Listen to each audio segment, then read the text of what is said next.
দিনের সিনেমা পক্ষ থেকে তোমাদের স্বাগত জানাচ্ছি।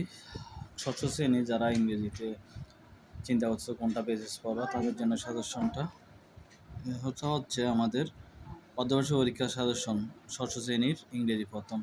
তোমাদের এবার নতুন একটা জিনিস আছে, সেটা হচ্ছে কবিতা বা পোয়েম।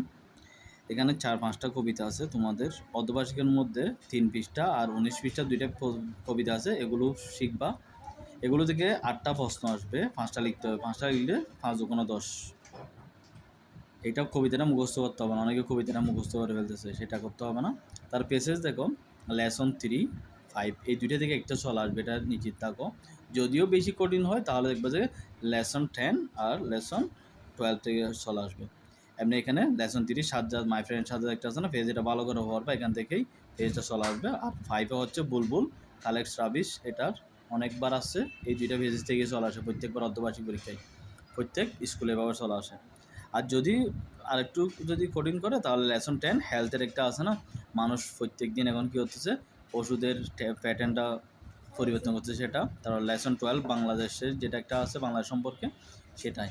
এই পেজেসগুলো পড়লে আশা করি চলে আসবে। আর রাইটিং তো তোমাদের প্রত্যেকটা স্কুলে যে স্কুলের সাজেশন দেওয়া আছে ওই রাইটিংগুলো দেখে ফেলো। কবিতাটা তোমাদের নতুন, সেটার জন্য এই কবিতাগুলো এখান থেকে 8টা প্রশ্ন হবে, 5টা লিখতে হবে, 10 নম্বর পাবা। ঠিক আছে, তাহলে ফেসেস শুধু এই দুইটাই দেখলে হবে। তারপর যারা বেশি দেখতে পারো তারা হেলথ আর এটা বাংলা সম্পর্কে এটা দেখে নিবা। আশা করি ষষ্ঠ শ্রেণীর ইংরেজি প্রথমের জন্য আর কোনো সমস্যা হবে না। স্যার ভালো থাকবা। ইংলিশ প্রথম দিলাম আর ইংলিশ দ্বিতীয় পত্রটা দিয়ে দেবো, আর গণিতটা দিলাম, গণিতটা দেখে ফেলবা তোমরা।